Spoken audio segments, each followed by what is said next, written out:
وإليك المشتكى وعليك المؤول في الشدة والرخاء اللهم صل على محمد وآل محمد أولي الأمر الذين فرضت علينا طاعتهم عرفتنا بذلك منزلتهم ففرج عنا بحقهم فرجا عاجلا قريبا كلمح البصر وهو أقرب يا محمد يا علي يا علي يا محمد اكفياني فإنكما كافيان وانصراني فإنكما ناصران يا مولانا يا صاحب العصر والزمان الغوث الغوث الغوث أدركنا أدركنا أدركنا الساعات الساعات الساعات العجل العجل العجل برحمتك يا أرحم الراحمين بحق محمد وآلہ الطاہرین.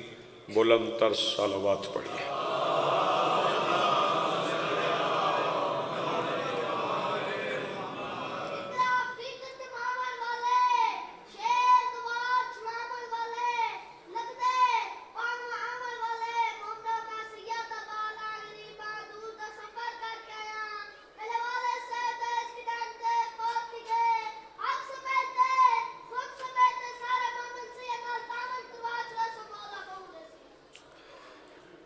آج کی صفحہ ادائے صفحہ انتظار اور اس پر حاضر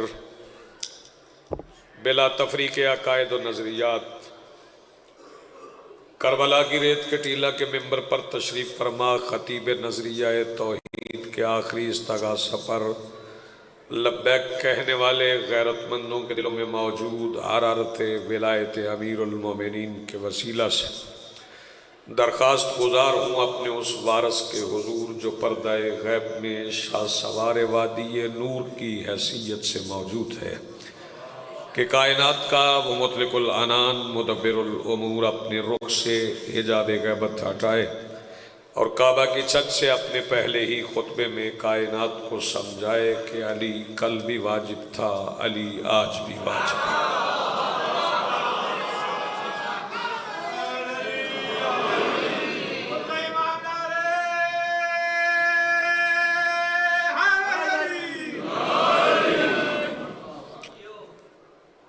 آج کے دن کے متعلق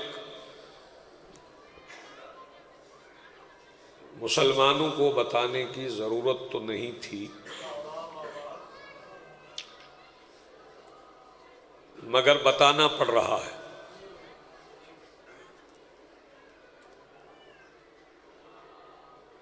وہ بتانا اس لیے پڑ رہا ہے کہ پروپیگنڈا بہت زیادہ ہوا اور تاریخ بدلنے کی کوشش کی گئی. بڑے محترم ذاکرین موجود ہیں، جناب لیاقت عباس صاحب، جناب سید علی نقی صاحب، جناب آصف کمال صاحب. ان کی موجودگی میں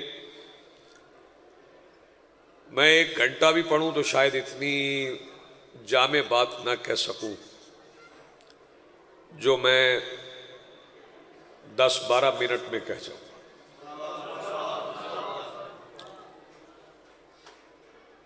پروپیگنڈا بہت زیادہ ہوا اور شیعہ گھبرائیں نہ، پروپیگنڈا صرف آج نہیں، پروپیگنڈا اتنا زیادہ تھا کہ صدیقہ کبریٰ کو کہنا پڑا اللہ کی قسم میں جھوٹ نہیں بولتی.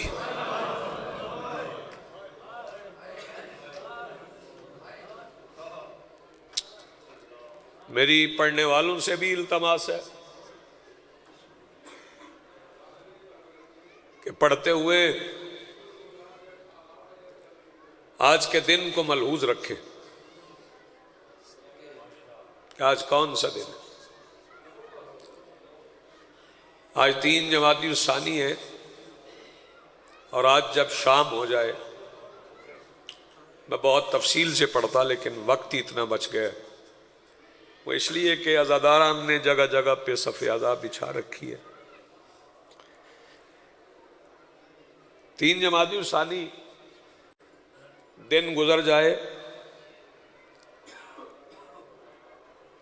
نیر بھائی کے زیر اہتمام بچھی ہوئی صف اذا کے آخری ذاکر کے پڑھنے کے بعد، ماتمداری کے بعد گھر جا کے سو نہ جانا، یہ رات جاگنے کی ہے، کیونکہ یہی وہ رات ہے جو ساری رات علی کو بطول چھپانے میں لگ گئی تھی۔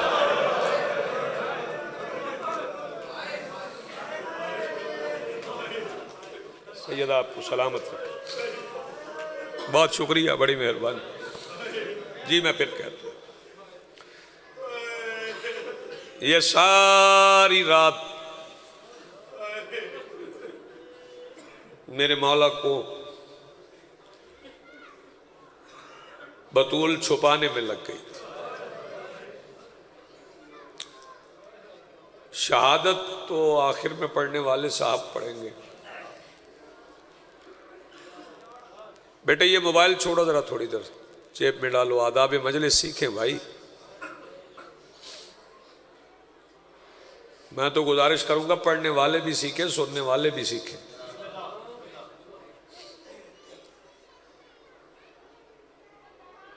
میں شہادت تو نہیں پڑھوں گا، لیکن بتا دیتا ہوں زخمی کتنی تھی۔ جب میرے مولا نے شہزادی کو قبر میں اتارا تھا، چونکہ وصیت تھی یا علی مجھے قبر میں خود اتارنا، آصف کمال جب میرے مولا نے شہزادی کو قبر میں اتارا تو رخ قبر نبی کی طرف ہو گیا، اور قبر نبی کی طرف رخ کر کے علی روتے ہوئے کہہ رہے تھے، یا رسول اللہ، آپ کی لگائی ہوئی پابندیوں کی وجہ سے جو قرآن آپ نے میرے حوالے کیا تھا اس کا ہر ورق پھٹ گیا۔ آباد رہیں، سلامت رہیں، بہت شکریہ، نوازش، بہت جی ہاں، بہت سلامت رہیں۔ جی بسم اللہ۔ جو قرآن آپ نے میرے حوالے کیا تھا اس کا ہر ورق پھٹ گیا۔ بزرگ جوان صف اذا پہ حاضر ہیں،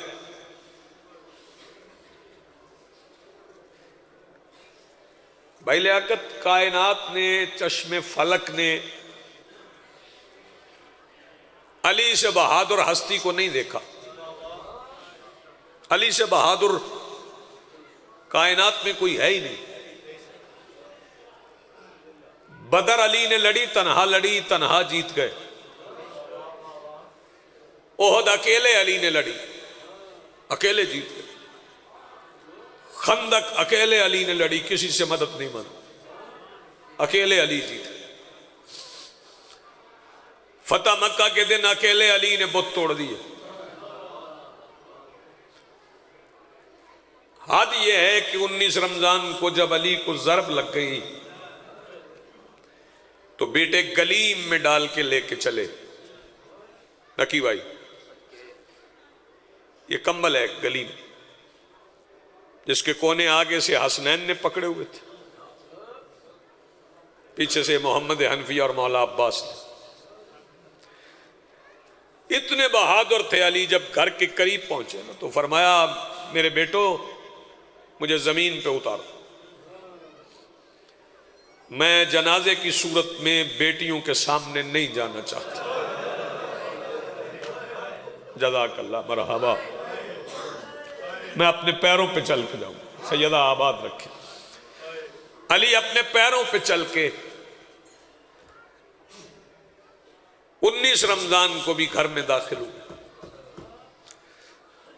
جس علی نے ساری زندگی کسی سے مدد نہیں مانگی، پتہ نہیں بطول کے جنازے میں علی نے کیا دیکھا، کفن پہنا کے حسن سے کہہ رہے تھے، میری مدد کر، مجھ سے اٹھا نہیں جاتا۔ آباد رہے، سلامت رہے زندگی میں آپ کی۔ بھئی یہ پرسے کا دن، پرسے کا دن، بہت شکریہ، بڑی مہربانی۔ میں محترم ذاکرین کی موجودگی میں آئے ہوئے مہمانوں کو جہاں اور نیازیں ملیں گی نا، میں ایک نیاز میں پیش کر دوں، ایک وظیفہ پیش کر دوں۔ اپنے گھر میں مجلس آج کل پرسوں ضرور کروانا، ضروری نہیں کہ بہت زیادہ لوگ بٹھاؤ، گھر میں اپنے بچوں کو جمع کر لو، ذاکر بلانے کی بھی ضرورت نہیں، ایک چادر بچھا کے نا اپنے بچے بٹھا کے خود کھڑے ہو جانا، مجلس ہو جائے گی بطول کی۔ کھڑے ہو کے صرف اپنے بچوں سے اتنا کہہ دینا، محمد کی بیٹی مری نہیں، قتل ہوئی ہے۔ جزاک اللہ، مرحبا، میرا حصہ، میری خیرات تو مجھے مل گئی۔ جی بسم اللہ۔ میرے واجب الاحترام سامعین، میں پھر کہہ رہا ہوں، شہادت نہیں پڑھ رہا، 2-3 وصیتیں پڑھتا ہوں، ایک بی بی کا زخم پڑھتا ہوں اور آپ کو سلام کر دیتا ہوں۔ شہزادی نے جو وصیتیں کی یہ تو آپ نے سن رکھا ہے، شہزادی نے فرمایا فلاں فلاں فلاں میرے جنازے میں نہ آئے۔ یہ بھی سن رکھا ہے، یا علی جو تابوت اسماء بنت امیس نے بنایا ہے اس میں مجھے رکھنا، یا علی میرا جنازہ رات کو اٹھانا۔ شہزادی نے یہ بھی فرمایا، یا علی حسنین کو روزانہ میری قبر پہ لانا۔ ایک وصیت کم پڑھتے ہیں آصف کمال لوگ، میں وہ وصیت پڑھنے جا رہا ہوں۔ شہزادی نے فرمایا، یا علی حسنین کو روزانہ میری قبر پہ لانا، اور پھر فرمایا، یا علی جب مہینے کی آخری راتیں ہو نا، جب چاند بھی نہ ہو، تب زینب کو میری قبر پہ لانا۔ جزاک اللہ، مرحبا، آباد رہے۔ جب مہینے کی آخری راتیں ہو، جی بسم اللہ، جب چاند بھی نہ ہو، جی بسم اللہ، آباد رہو، تب میری بیٹی کو میری قبر پہ لانا۔ ایک وصیت اور سنیے، میری شہزادی نے جہاں منع فرمایا نا، فلاں فلاں میرے جنازے میں نہ آئے، سادات غیر سادات کی عزت کریں، غیر سادات سادات کی عزت کریں۔ غیر سادات جو صدیقہ کبریٰ مانتے ہیں نا شہزادی کو، میری نظر میں ان کا بڑا مقام ہے۔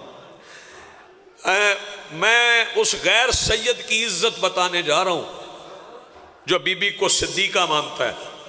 شہزادی نے جہاں فرمایا نا فلاں فلاں فلاں فلاں میرے جنازے میں نہ آئے، وہاں شہزادی نے فرمایا، یا علی عمار بن یاسر کو میرے جنازے میں بلانا۔ آئے، یا علی عمار بن یاسر کو میرے جنازے میں بلانا۔ میرے مولا رو پڑے، فرمایا سیدہ کچھ لوگوں کا منع کر دیے، یہ عمار کا تخصیص کے ساتھ بالخصوص کیوں کہا کہ اسے میرے جنازے میں بلانا؟ شہزادی فرماتی ہیں، یا علی میں نے عمار کا اس لیے کہا ہے کہ مجھے حسن نے کہا ہے کہ جب لوگ جمع ہو جائیں عمار جا کے کہتا ہے سچی بطول ہے۔ صداقت سیدہ کی گواہی دینا ایسے ہی ہے۔ بسم اللہ سرکار۔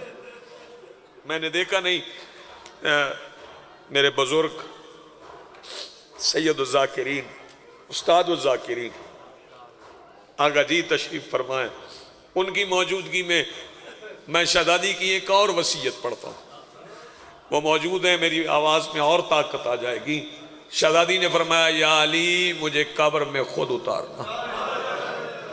سبحان اللہ، یا علی مجھے قبر میں خود اتارنا، اور یا علی میری تلقین خود پڑھنا۔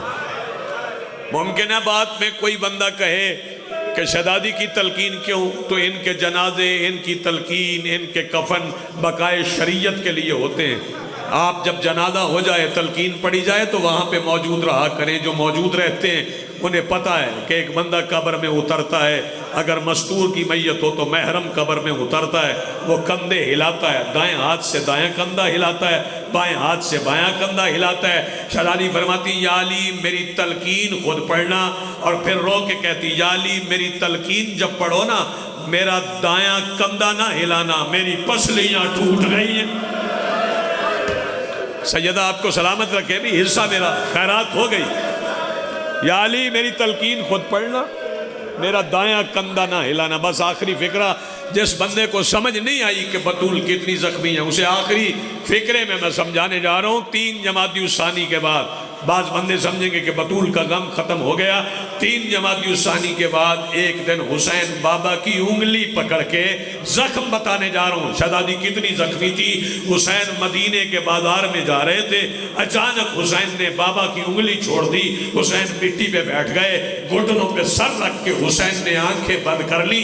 سامنے علی بھی مٹی پہ بیٹھ گئے، بیٹے کا سر چوم کے کہا حسین تیری ماں وصیت کر گئی تھی میرے بعد میرا حسین مٹی پہ نہ بیٹھے۔ حسین ذرا سر اٹھا، آنکھیں کھول۔ حسین آواز دے کے کہتے بابا تھوڑی دیر ٹھہر جائیں، میں تعمیل حکم کرتا ہوں، میں آنکھیں بھی کھولتا ہوں، میں باتیں بھی کرتا ہوں۔ علی فرماتے صرف اتنا بتا دے آنکھیں بند کیوں کی ہیں؟ شبیر رو کے کہتے ہیں بابا آنکھیں اس لیے بند کی ہیں، سامنے سے وہ بندہ آ رہا ہے جس نے میرے سامنے میری ماں کو منہ پہ مارا تھا، میری اماں کا کان پھٹ گیا تھا، میری ماں کے کان سے بالی گئی۔ وَسَيَعْلَمُ الَّذِينَ ظَلَمُوا أَيَّ مُنْقَلِبٍ يَنْقَلِبُونَ وَلَعنَةُ اللَّهِ عَلَى